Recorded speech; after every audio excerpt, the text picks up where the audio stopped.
The concept that humanity is teetering on the edge of a third world war is no longer the domain of the lunatic fringe. Those of you who have been paying attention know that in reality, the war is already underway.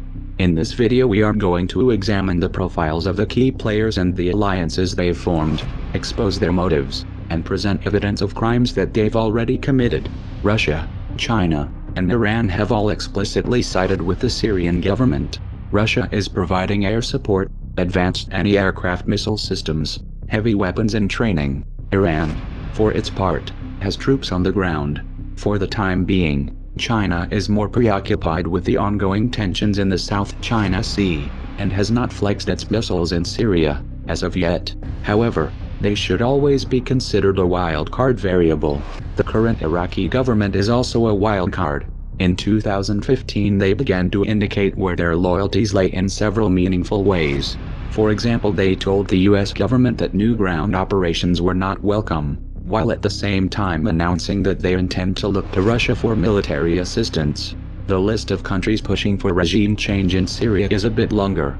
The United States, France, England, Germany, Saudi Arabia, Jordan, Qatar, Turkey and Israel. If seeing these characters in bed together strikes you as strange, looking at their motives will clarify things considerably. There isn't just one motive for this bloodbath. Rather, there is a matrix of motives which intersect in some rather odd places. Of course, money had to play a role. In 2009, Qatar put forth a proposal to build a natural gas pipeline which would have passed through Saudi Arabia, Jordan, Syria, to Turkey and into Europe. The president of Syria, however, rejected this proposal. Instead, in 2011 he forged a pact with Iraq and Iran to run a pipeline eastward, cutting Qatar and Saudi Arabia out of the loop completely. It was around this time that jihadists began flooding into the region intent on ousting Assad. The West presented these groups as freedom fighters. The vast majority of these militants, ISIS included, are Sunni jihadists, which is significant, because Saudi Arabia, Qatar, Turkey and Jordan are all Sunni as well, and Saudi Arabia in particular has a long history of spreading their preferred strain of Sunni extremism, Wahhabism, by investing heavily in building mosques, madrasas, schools, and Sunni cultural centers across the Muslim world. Now they have ISIS pushing it by the barrel of a gun. ISIS adheres to the Wahhabi form of Sunni Islam. ISIS is not merely some dark aberration. Wahhabism as a philosophy calls for its adherents to take the reins of power by force, and to impose Sharia law. Wahhabism also encourages its followers to persecute Shia Muslims, which they consider apostates. And of course apostasy is punishable by death. Iran is Shia. The current government in Iraq is Shia, and has strong ties with Iran. The pipeline deal which Assad accepted would strengthen this Shia bloc, and its regional influence. The Sunnis don't like this. In fact, they've even coined a term to describe it, the Shia crescent. Israel also doesn't like this Shia crescent at all, and they have decided to work with the Sunnis to form a parallel bloc to counterbalance Iran's influence. That's why Israel has launched numerous airstrikes against the Syrian government over the years, and has provided medical care, logistical support and safe passage to known jihadists. In 2013, Israel's ambassador to the US, Michael Oren, told the Jerusalem Post that the initial message about the Syrian issue was that we always wanted Bashar Assad to go. We always preferred the bad guys who were not backed by Iran, compared to the bad guys who were backed by Iran. He said, this was the case. He said, even if the other bad guys were affiliated to Al-Qaeda.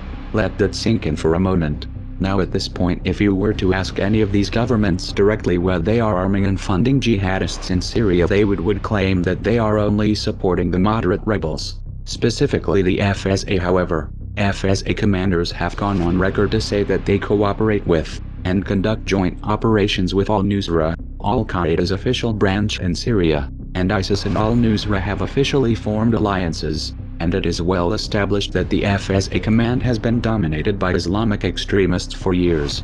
Furthermore, a think tank that was founded by Tony Blair, released a report in 2015 which concluded that it was pointless to attempt to make a distinction between moderate rebels and jihadists, since the majority of these groups share ISIS's core belief system, and would impose Sharia law if they came into power.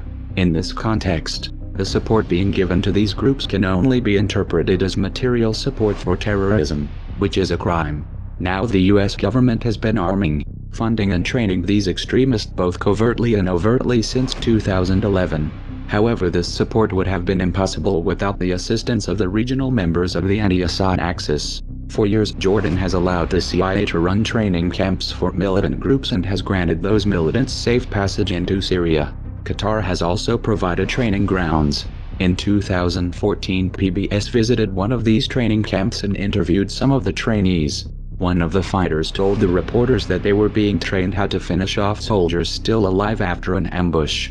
Finishing off wounded soldiers is a clear violation of the Geneva Conventions. It's a war crime. This is a hallmark of a terrorist organization, not moderate freedom fighters. Turkey has been the primary route for material and personnel headed in and out of jihadist territory for many years. A blatant example of this was 400 tons of weapons that were looted from Gaddafi's armories, shipped to Turkey and then moved into Syria in 2012. At this stage they weren't even trying to hide it, even though it was already clear that jihadists were receiving the lion's share of the weapons. Jordan, Saudi Arabia and Qatar also have assisted in the transfer of heavy weapons directly to al-Nusra by flying hundreds of cargo flights into Syria. And then there's the infamous Toyota trucks which ISIS drives. US counterterrorism officials made a show of investigating where they were getting these trucks, but it would have been much simpler if they had just called up the US State Department.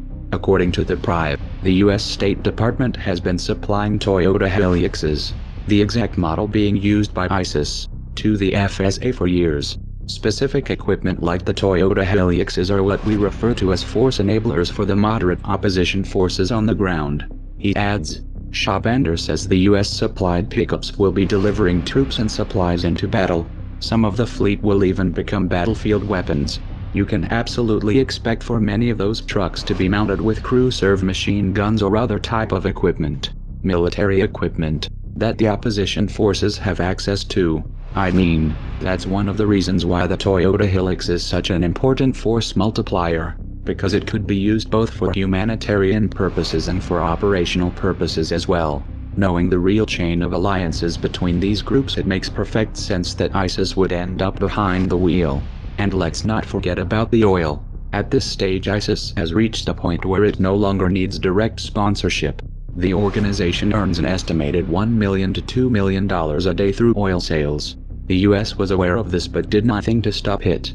They didn't even condemn the country which was facilitating the sale of this oil. Russia, on the other hand, began targeting oil convoys headed into Turkey in November of 2015. Shortly thereafter, Turkey shot down a Russian Su-24 that supposedly violated Turkish airspace for 17 seconds. In response, Russia released satellite evidence that they claimed shows how Turkey is smuggling oil from ISIS. The US government dismissed this evidence, but didn't counter it with any evidence of their own. So where is the oil going? We're supposed to just put that little detail out of our minds. They knew, but they did nothing. Why? Right. And I suppose we didn't call out Turkey for buying the oil because we didn't want to hurt Erdogan's feelings. Clearly it is not in the interest of the anti-Assad axis to eliminate ISIS. The United States and France are keen to make a show of airstrikes and special forces. But what they really want is the ability to operate in Syria militarily. This is the only way they'll have any chance of influencing the outcome. Trouble is, Russia is dug in. Unlike the United States and France, they have permission to operate in the country, and this has allowed them to set up bases and a strong anti-aircraft defense grid which at any point could be used to enforce a no-fly zone. Washington is in a weak position. It can't really win from this angle, so they'll have to find a way to put Russia off balance and retake the momentum. It's important to remember the real stakes in this conflict. The West is in a state of decline. Their influence is waning. If the US and their allies fail to remove Assad from power, what they will be faced with is more than just a strong Shia crescent. If they fail, they risk being edged out of the entire region and replaced by Russia. This would give Russia an enormous amount of leverage in global energy markets, and this of course has serious implications for the petrodollar. For Washington, this is an unacceptable outcome, so expect the unexpected.